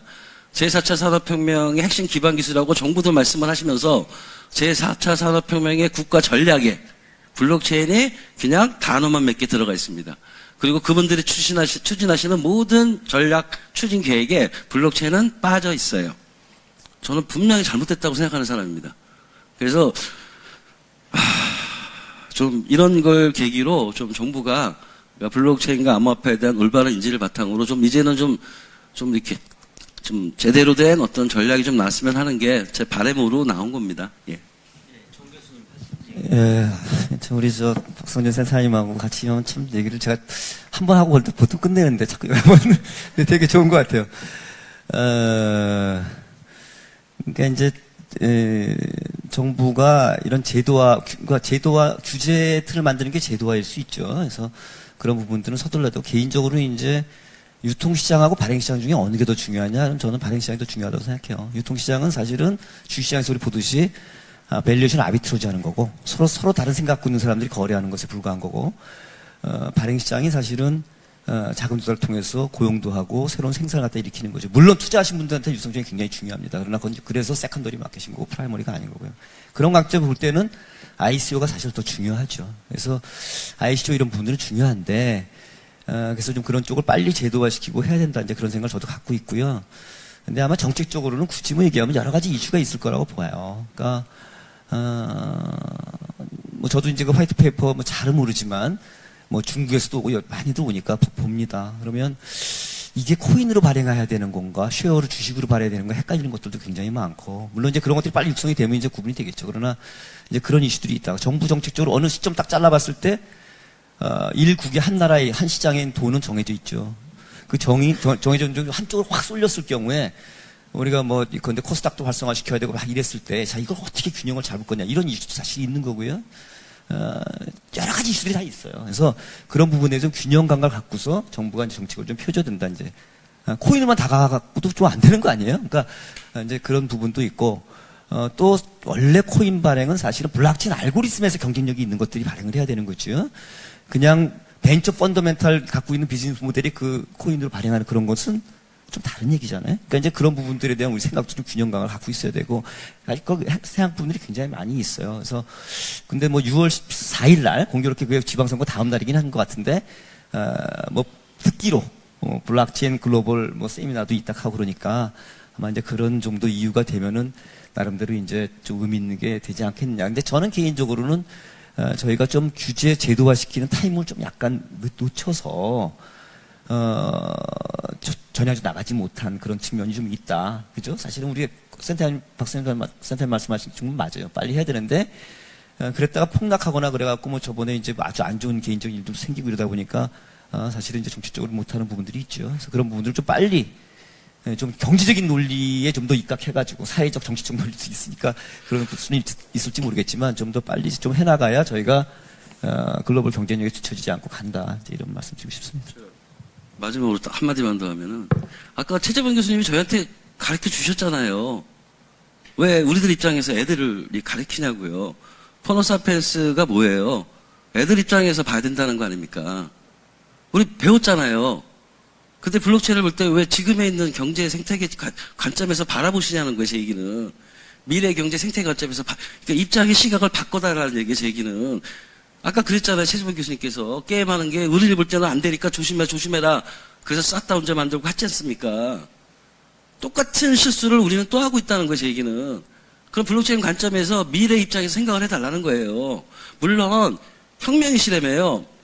어떻게, 솔직히 혁명을 일으키는데 기존에 있던 사람들의 어떤 그 문제점을 갖다가 하나도 해결해 가면서 혁명이 일어나는 경우가 있나요? 혁명이지 않습니까? 혁명을 하는 이유는 뭡니까? 우리가 어쨌든 새로운 생태계가 만들어지고 새로운 세상이 오는데 그 새로운 세상에서 우리가 주도권을 잡고 어차피 대한민국이 잘 살아야 그 돈으로, 그 경제로 우리나라 국민들 잘 살게 하자는 거 아니겠어요? 목적은 똑같다는 겁니다, 제 얘기는. 저희 집사람이 오늘 저 나오는데 강하게 얘기해 좀 하려고 그랬는데 갑자기 또 강해지래요. 그런데 답답해요. 지금 제가 정부 분들한테 부탁드리는 거는 뭐냐. 자꾸 현재 시각에서 바라봐서 문제점을 쫙 나열하세요.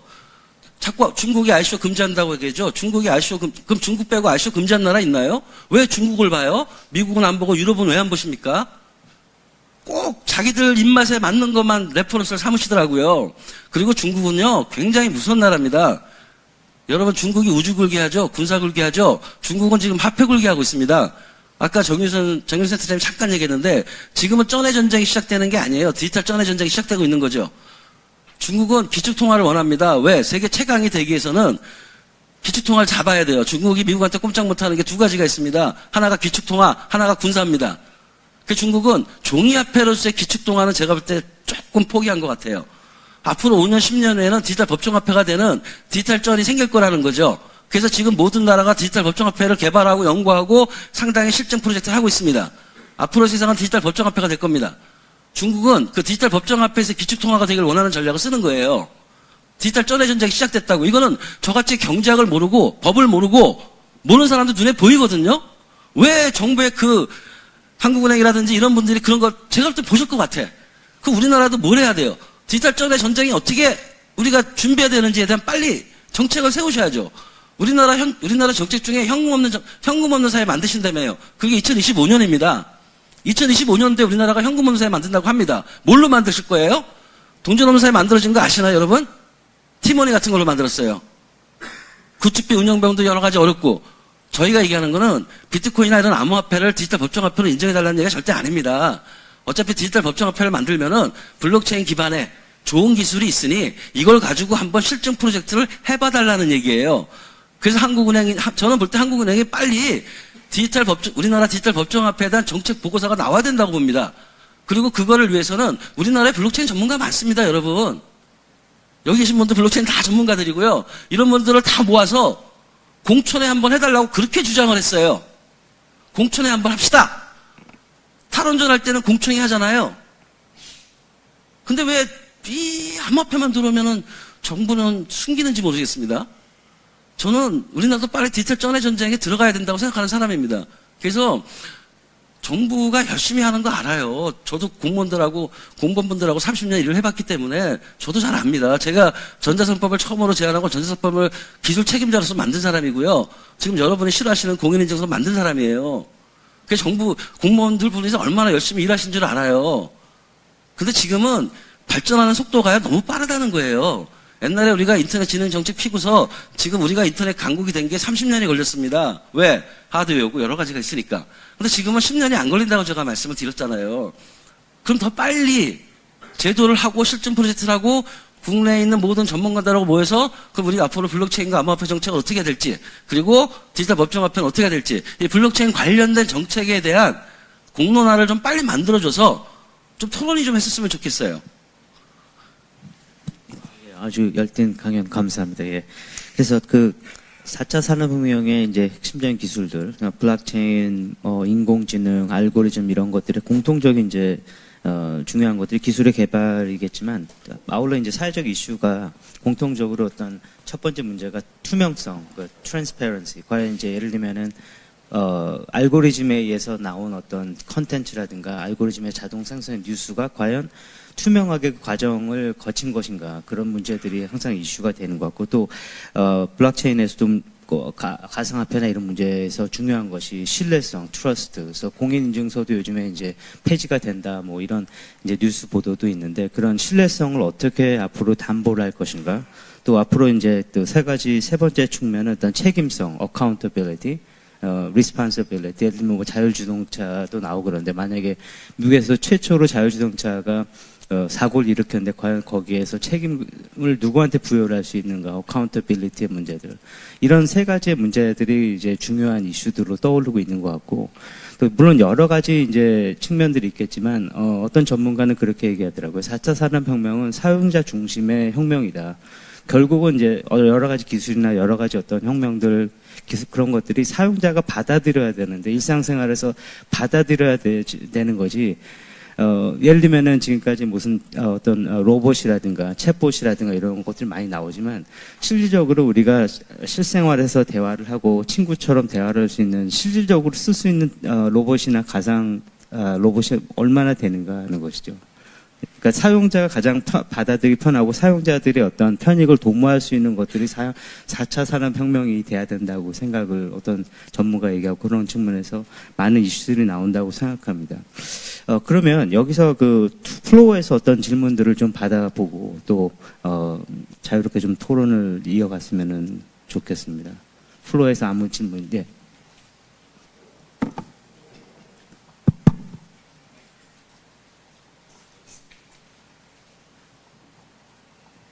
오늘 말씀, 네, 잘 들었습니다. 오늘 주제가 그 4차 산업혁명의 미래에 대한 부분인데요. 저는 개인적으로 현재 지금 그 산업용 빅데이터 가공하는 회사입니다. 여러분들은 지금 대부분 말씀하시기를 제가 보는 견지에서 하나 말씀드리겠는데요. 그 4차 산업혁명의 미래는, 그러니까 4차 산업혁명을 말씀하시는데 어떤 그 총론을 말씀하신 게 없는데, 제가 보는 견지에서는 2차 산업혁명이, 2차 산업이 그 육체혁명이라면 4차 산업은 정신혁명입니다. 무슨 말이냐면 2차 산업은 저희가 인간의 육체를 기계로 바꿨죠. 4차 산업은 정신을 바꾼 혁명입니다. 그 부분을 이해하시면 될 것 같고요. 두 번째 총론적인 부분에서는 지금 너무나 많으신 분들이 그 개인 빅데이터만 얘기하십니다. 개인 빅데이터는 모으는데 무진장을 치하고 돈이 많이 듭니다. 근데 인터넷상에는 산업용 빅데이터가 무진장 쌓여 있습니다. 무료로. 저는 현재 뭘 하고 있냐면 전 세계 프로스포츠를 가공하고 있습니다.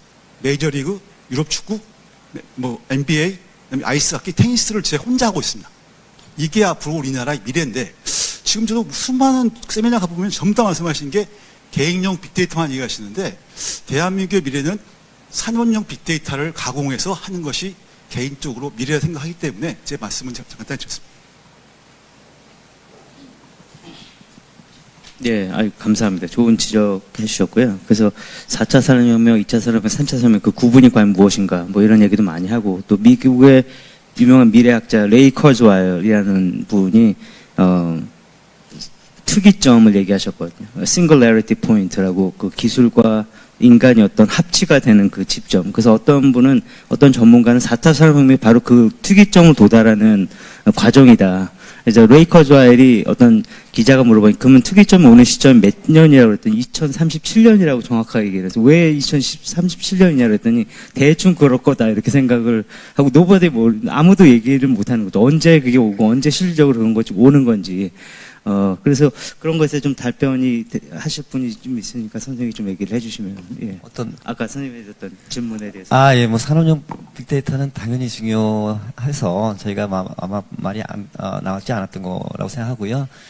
기존에는 이제 뭐 개인 그런 그 빅데이터는 생성을 못했었기 때문에 이제 그런 쪽에 중심이 된 거고, 산업용 빅데이터는 오히려 이제 그런 관점에서 볼 때는 어떤 뭐 개인윤리 이런 이슈를 정보 이슈를 갖다 좀 더 벗어날 수가 있기 때문에 그런 부분들은 좀 더 적극적으로 쓸 수가 있고 효율성이 더 있다 이렇게 생각을 하고 있고요. 그러니까 뭐 그건 뭐 100% 동의를 할 수 있는 그런 요소라고 생각합니다. 근데 단지 이제 우리가 소비자 쪽 빅데이터, 그러니까 사실 산업용 그쪽은 좀 생산자 빅데이터 쪽이잖아요, 그죠? 근데 이제 소비자 빅데이터를 갖다 좀 강조했던 것은 나가는 방향이 이제 소비자 주권이 강조되는 시대로 가고 있고 B2B에서 B2C 모델로 지금 확산이 되고 있고 국경을 뛰어넘어서 가고 있기 때문에 그런 얘기를 드린 거지.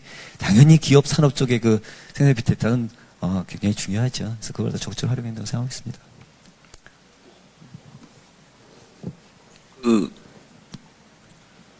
정순 교수님 말씀이 맞으실 것 같고요. 지금 정부에서는 갑자기 정부를 욕하다 또 정부 얘기하네.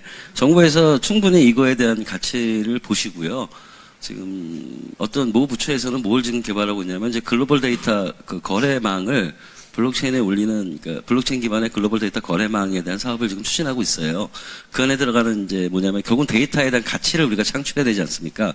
결국 목적은 그거거든요. 그래서 그거는 제가 볼 때 정부에서 충분히 생각하고 있고요. 보통 우리가 얘기할 때 이제 아까 말한 것처럼 이제 그 개인에 대한 어떤 그 맞춤형 경제를 얘기하다 보니까 자꾸 이제 개인용 빅데이터 얘기를 하는 거지. 그냥 빅데이터 하면은 산업용뿐만 아니라 개인용 다 포함되고요. 우리나라가 왜 그 글로벌 데이터 그 거래망을 생각을 하냐면은 우리나라가 전 세계에서 가지고 있지 못한 상당히 큰 빅데이터를 가지고 있어요. 우리나라가 이제 의료보험이 굉장히 잘 돼 있지 않습니까? 우리나라 전 국민의 그 건강 데이터 30년이 지금 어딘가에 저장돼 있어요. 그게 엄청난 가치가 있는 데이터인데 그거를 지금 활용을 못 하고 있는 거거든요. 여러 가지 뭐 개인정보라든지 여러 가지 때문에. 그래서 제가 이제 아까 제가 기술적인 강론으로 안 들어가려고 자꾸 해서 제가 말을 아끼고 있는데요. 그 개인정보보호에 대해서 여러 가지 얘기들이 나와요. 유럽에서 얘기한 GDPR도 나오고 다 나오는데 저도 아마 박사거든요. 그 개인정보의 3대 원칙이 있습니다. 첫째가 뭐냐면 내 정보는 내가 통제한다. 이건 다들 아세요. 그리고 남에게 주는 정보는 최소화시킨다. 여기까지는 다들 아세요. 근데 개인정보의 3대 원칙이 하나가 더 있습니다. 그게 뭐냐면 남에게 준 내 정보도 내가 통제한다예요. 이게 어려운 거예요, 이게. 그 중에 이제 그런 것들이 한 예가 뭐냐면 DRM이 나오고 여러 가지 개인정보 관리 솔루션들이 나오는 거예요. 근데 블록체인의 목적은요, 개인정보 보호입니다. 아까 많은 사람들이 오해하시는 게 블록체인의 모든 데이터가 투명하고 공개되니까 개인정보 보호하고 상충되지 않느냐라고 말씀하시는데 블록체인의 목적이 개인정보 보호입니다. 원래 블록체인이 원하는 건 마이 프라이버시 블랙박스를 갖고 다니고 싶은 거예요. 그래서 충분히 그런 거에 대한 그리고 또 하나가 전기 데이터. 우리나라 전기를 독점했지 않습니까? 그래서 지금은 이제 이렇게 분산시켰죠. 지금은 이제 공사를 들지만 이제 반은 그래서 우리나라가 가지고 있는 사실은 상상을 초월하는 가치의 빅데이터들이 있습니다. 근데 그거는 단순한 개인 데이터는 아니겠죠. 국가가 지금 바라보는 시각에 그게 있기 때문에 당연히 산업용 빅데이터 정책은 나올 겁니다. 그러니까 너무 개인 빅데이터에 치중했다고 너무 이렇게 섭섭해하지 마십시오. 예. 최 부사장님 어떻게 좀 말씀하실 게 있으신가요? 일단 그 데이터와 관련해서는 일단 지금 가치가 이제 어디서 오는가부터 먼저 고민이 좀 돼야 될 것 같아요. 그러니까 이전에 가치라고 하는 건 노동을 통해서만 가치가 생산되고 만들어지는 거였는데 이제는 그 데이터를 통해서 가치가 이제 만들어지는 사회로 이제 넘어왔고 이제 그 가치에 의해서 그 거래가 되고 있는 사회로 이제 바뀌고 있거든요. 그러면 이제 이 데이터와 관련해서 과연 이거에 대해서 누가 관리할 것인가에 대한 문제가 남고요. 블록체인은 거기에 대해서 각각의 개인들이 그것들을 관리해야 되고 그것들을 자기 권한 안에 둬야 된다라는 게 이제 블록체인이 가지고 있는 입장입니다. 이제 입장이고, 그래서 어떻게 보면 개인 식별화 기술과 관련해서 암호화 기술도 이제 많이 나와 있는데 그런 부분이 아마 그 블록체인 기술이랑 같이 얹어질 거라고 생각을 하고 있습니다. 그리고 이러한 이제 데이터들에 대한 가치가 과연 그 어떤 식으로 그 사회 속에서 이제 만들어지고 그다음에 그것도 어떻게 활용될 것인가는 또 고민이 되어져야 될 거라고 보는데요. 왜냐하면 앞으로 이제 인공지능이라든가 아니면 로봇이 생산하는 가치에 대해서 그것이 어떤 가치를 갖는가에 대한 부분과 그 다음에 사람들이 거기에 대해서 일자리를 잃었을 때에 대한 사람이 하는 만들어내는 가치는 과연 무엇인가, 이런 거에 대한 고민들이 같이 좀 돼야 될 것 같고요. 그 가치에 따라서 기본소득이 어떻게 주어져야 되는 거예요. 이게 한 국가의 문제가 아니라 전 인류의 문제에서의 어떤 기본소득의 문제까지도 이 그 데이터를 활용한 가치 문제로 이제 치환될 수 있다라고 좀 보고 있고요. 어쨌든 여기까지 좀 고민이 좀 이루어져야 된다라고 좀 보고 있습니다. 감사합니다. 많은 시간이 흐른 것 같아요. 예, 질문을 더 받겠습니다. 플로어에서. 예.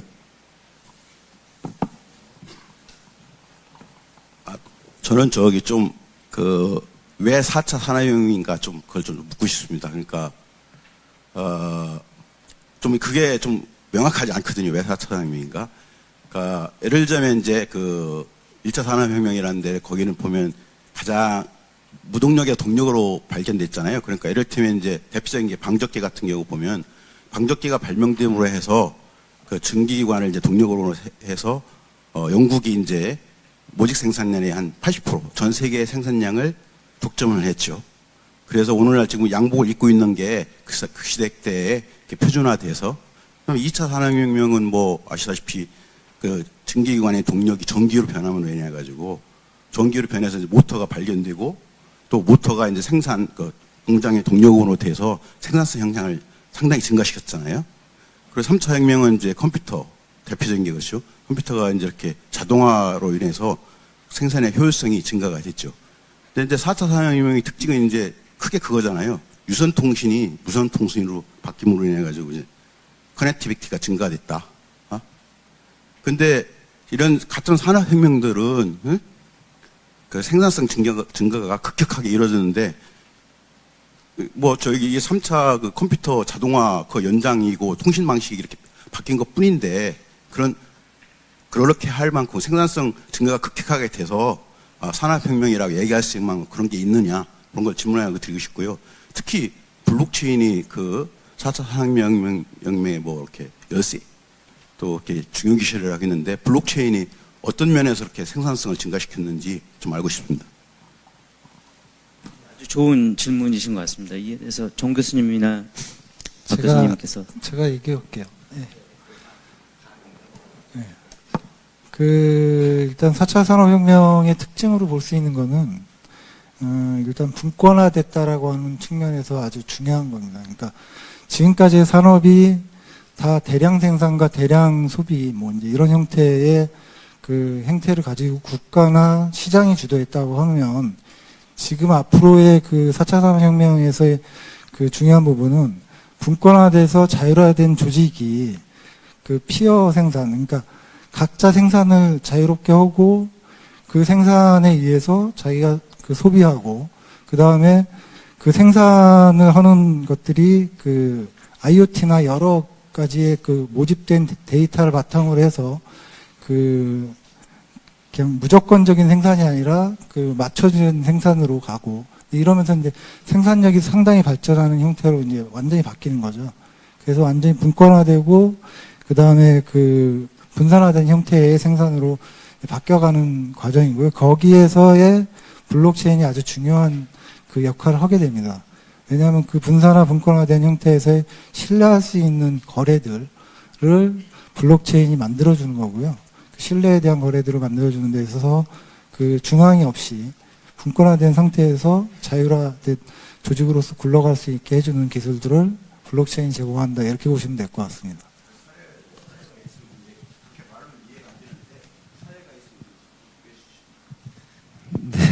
마디씩 다 해야 되는 거죠.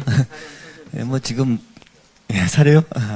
뭐 사례가 아직 지금 뭐 다 오지 않고 진행되는 거기 때문에 사례가 지금 뭐 만족하실 만한 그런 사례는 없을 것 같아요. 근데 이제 뭐 어떤 분들은 오는 충격이나 이런 거에 있어서 혁명적으로 느끼는 분들도 있고, 그런 정도는 혁명적으로 느껴지지 않는 분들도 있잖아요. 그래서 이제 그거는 뭐 이미 이제 4차 산업혁명이 이제 아니다라고 이제 미국 같은 경우 4차를 인정 안 하잖아요. 그래서 이제 뭐 그건 좀 다를 수는 있는데, 그러나 굉장히 급격한 변화가 일어나고 있고 앞으로 더 일어날 것 같다라는 생각은 갖고 있어요. 이제 그런 차원에서 이제 혁명적이다 이렇게 보는 거고, 혁명이 뭐냐? 뭐 그건 또 뭐 사람마다 생각이 틀리겠죠. 근데 기존의 비즈니스 모델이나 어떤 산업들이 뭐 지는 것도 있고 새로운 것들이 막 도출돼 나온다 하면 그거는 이제 혁명적이라고 볼 수 있지 않을까. 예컨대 지금 제가 이제 유통혁명하고 기술혁명이 두 가지 결합됐는데 사실 본질은 또 기술혁명이 있는 거죠, 그죠? 근데 1, 2, 3차하고 다른 것은 1, 2, 3차는 다 제조업에 기반한 기술혁명이었잖아요. 근데 4차 산업혁명은 벌써 이 전 산업에 대한 영향을 주고 있지 않습니까? 그 시장 자체가 바뀌어 버렸기 때문에. 특히 또 이제 시장 중에서도 서비스 중에서도 금융이 지금 다 바뀌고 있잖아요. 그래서 이제 그런 측면에서 볼 때는 대단히 다른 그런 구조의 그 변화가 일어나고 있다. 이때까지는 1, 2, 3차는 다 제조 쪽이었고 금융이나 서비스 쪽은 그냥 뭐 굿이나 보고 떡 먹는 그런 구조였단 말이에요. 이를테면 그쪽에서 생산성 높아지면 같이 편승해서 가는 구조였지.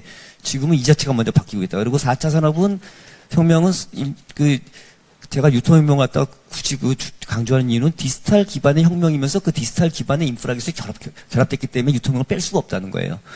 근데 지금까지는 근데 상품 뭐 경쟁력 그러면 가격하고 품질인데 4차 산업혁명 때는 가격 품질 외에 디지털 쪽에서 발생하는 금융하고 디지털 배송, 디지털 금융이 두 가지가 더 추가가 돼요. 그래서 완전히 바뀌고 있고 인터미디에이션, 중개라는 어떤 산업, 유통, 금융산업 이런 것들이 다 바뀔 것이기 때문에 이미 바뀌고 있고, 이런 부분들이 공유경제 옛날에 뭐 상상이나 했습니까?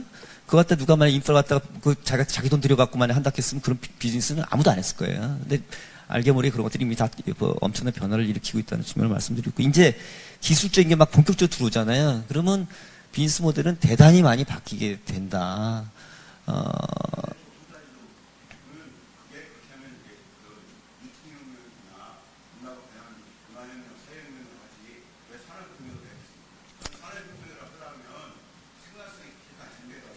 그러니까 예컨대 이렇게 말씀드릴게요. 예컨대 이렇게 말씀드릴게요. 그러니까 예컨대 이렇게 말씀드려볼게요. 우리가 챗봇을 이용한다 이거예요. 그러니까 지금 진행 중인데 이제 챗봇 초기 단계지만 챗봇을 금융회사들이 옛날에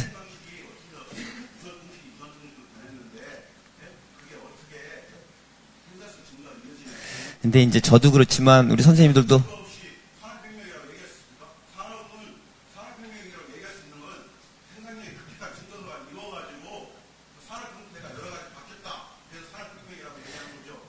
네, 제가 말씀드릴게요. 예, 뭐 이렇게 사례가 없다고 하시는데 지금 좀 답답한 게요. 죄송하지만 마음만 가지고 보시면 많아요. 예를 들어서 블록체인 가지고 어떻게 생산성이 증가되느냐. 지금 우리나라 은행들이 하고 있는 게 뭐냐면 외환송금합니다. 지금 아마 외환송금 해보셨는지 모르겠지만은 국제 송금이요. 은행 가서 송금을 합니다. 그럼 이제 우리나라가 VIP라 가지고 환전 수수료는 면제 주지 않습니까? 근데 중개 수수료는 받아요. 그리고 저쪽에서 수취 수수료를 받습니다. 그래서 실질적으로 송금할 때 들어가는 수수료가 평균 6%입니다. 그것도 우리나라가 IT가 잘 돼 있어서 그래요. 그 송금 수수료의 대부분이 누가 가져가냐면은 스위프트망이 가져갑니다. 그러니까 미들맨이 있다는 거잖아요. 그리고 제가 제 자식한테 미국에 있는 제 자식한테 돈을 보내면 3일을 찾습니다. 제가 볼 때 수수료가 6%인가가 들어가면서 3일을 찾아요. 근데 이번에 은행에서 하는 게 뭐냐면은 리플 프로젝트라는 게 있습니다. 그 스위프트망을 없애자는 거예요. 그럼 일단 6% 벌잖아요. 그리고 블록체인의 특성상 실시간이라고 저는 굳이 뭐 실시간이라고 얘기하고 싶은 생각은 없고요. 보통 리플 같은 걸로 하면 한 2시간 내에는 결제까지 다 돼요. 빨라졌잖아요. 그리고 나는 수수료가 줄어들었지 않습니까? 그럼 내 입장에 있어서는 좋아진 거죠. 그리고 월마트가 뭘 했냐면은 돼지고기 있잖아요. 미국의 돼지고기 농축산물을 가지고 뭘 했냐면은 중국이 유변조가 잘 됐다는 게 아니라 돼지고기에 대한 어떤 문제점 같은 걸 많이 하지 않습니까? 그래서 그걸 IoT하고 블록체인을 결합을 해서 돼지 축산에 대한 원산지 증명 및 그다음에 식품의 세이프티를 위한 프로젝트를 했고요. 그건 2016년도에 했습니다. 그리고 그게 성공을 했습니다. 그래서 지금은 돼지고기에서 농수산물로 이제 확대되는 과정이에요. 그리고 우리나라에서 지금 삼성하고 LG가 하고 있는 게 뭐가 있냐면은 물류 있지 않습니까? 사실 전 세계 그 컨테이너에 대한 그거, 기존에는 보통 물류에 대한 선적 프로세스를 밟으려면 41일이 걸립니다. 근데 블록체인으로 서로 탈중앙화된 정보 공유가 되는 블록체인으로 물류를 하니까 3일이면 된다는 거예요. 그럼 41일이 걸리던 일의 그 프로세스 시간이 3일로 줄었잖아요. 그 얘기는 비용도 줄었다는 거죠. 그런 사례가 전 세계에 1000개가 넘습니다. 우리나라에 없어요. 그거를 그래서 제가 이런 말씀 드리면 또 저거 아니냐 그러고 말씀하시는데 그 구글에 가시면 다 나와요. 그래서 분명히 생산성은 좋아집니다. 생산성의 문제로 저는 블록체인을 하는 건 아니에요. 제가 하는 건 뭐냐면은 기존의 모든 비즈니스 모델에 있어서 제가 이런 말씀 드리면 여러분 어떻게 생각할지 모르지만 전부 모든 비즈니스는 그들의 경제예요. 그들. 소위 말하는 그 자본이 있든지 아니면은 힘이 있든지 그러면 우리는 뭐냐? 아니라는 거죠. 우리는 경제 생태계의 메인 플레이어들이 아닙니다. 메인 플레이어는 따로 있다는 거죠. 그래서 저는 메인 플레이어가 되고 싶은 거예요. 제 아이디어가 그 경제 생태계에 어떻게 반영이 돼서 뭔가 새로운 나만의 어떤 경제를 만들 수 있는 기회를 얻고 싶고 그게 가능한 세상을 원하는 겁니다. 그게 예를 들어서 개인의 고난이 극대화되고 개인의 권력이 생긴다는 겁니다. 그런 게 블록체인으로 가능하다는 거예요. 그래서 그렇게 말씀하시는 분한테 저는 스티밋을 한번 권해드리고 싶어요. 페이스북 누가 돈 벌죠? 페이스북이 돈 벌잖아요. 제가 페이스북에 가서 아무리 활동을 해도 나하고 상관없는 경제 생태계예요. 근데 페이스북을 쓰면은 아무리 적더라도 저는 같이 참여하는 경제라서 저는 기여한 만큼 돈을 받습니다. 저한테 좋아진 거잖아요. 그러니까 저는 페이스북보다 스팀이 있었습니다. 뭐 이런 어떤 여러 가지 사례가 제 얘기는 많다는 거예요. 예, 이렇게. 그리고 4차 산업혁명 말씀하셨는데 제가 아까 분명히 말씀드렸지만 4차 산업혁명 뭔지 저도 잘 몰라요. 제가 아는 바로는 뭐 독일에서 뭐 인더스트리 4.0에서 나왔다고 말씀을 하시는데 저는 잘 모릅니다. 하지만 분명한 건 제가 왜 혁명이라고 말씀을 드리냐면 4차 산업 생태계의 비즈니스 모델이 바뀐다는 거예요. 그래서 플레이어들이 바뀐다는 거예요. 제 얘기는. 현재의 산업 생태계 플레이들은 네이버, 페이스북, 구글, 그 다음에 아마존 하지 않습니까? 이 사람들이 그럼 영원히 메인 플레이어일까요? 아니라는 거죠. 그 경제가 완전히 파괴돼서 어떤 사람인지 모르겠지만 새로운 플레이어들이 나올 수 있다는 거고 그 새로운 플레이어들이 현재 네이버나 그다음 페이스북이나 구글이나 아마존을 능가할 수 있다는 그 가능성을 보고 있는 거예요. 그리고 그 사람들이 우리나라 사람이길 원하는 겁니다. 그래서 저는 혁명이에요. 왜?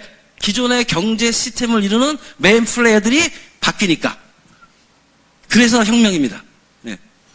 예. 좋은, 답변 감사합니다. 어느덧 이게 좋은 발표와 여러 가지 열띤 토론 끝에 이미 시간이 한 20분이나 더 지났습니다. 그래서, 이 좋은, 발표나 토론이 여기서 끝난 것이 아니라 계속적인 어떤 기폭제가 되고 많은 더 토론이 이어지는 이제 그런 계기가 됐으면 좋겠습니다. 예. 오늘 이 자리를 마련해 주신 연합뉴스 TV에 정말로 감사를 드리고요. 저도 정말 많이 공부가 됐고, 또 여러분도 많이, 공부가 되셨기를 바라겠습니다. 예, 오늘 정말 시간 주셔서 감사하고, 이제 마이크를 넘기겠습니다. 네.